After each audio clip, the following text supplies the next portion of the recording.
Hey everyone, this is Dennis with Grizzly Soft Wash, and we are here in Canton.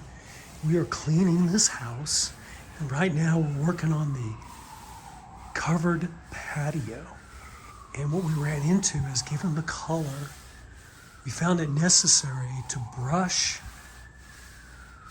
the siding to actually break the dirt loose, because just spraying it with our soft wash solution wasn't doing it. And that's something that we typically do, is we'll hand detail something, make sure we get it clean.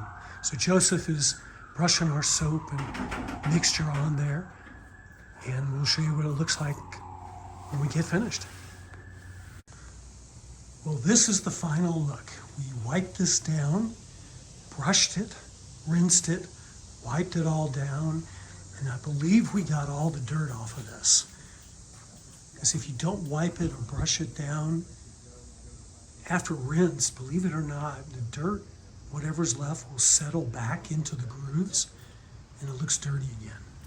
But this is a very clean siding on the inside of this outdoor porch.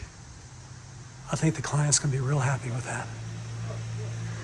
So if we can help you with any exterior cleaning, please give us a shout. Grizzly Soft Wash, 678-727-2062. This is Dennis. We'll talk with you soon. Grrr.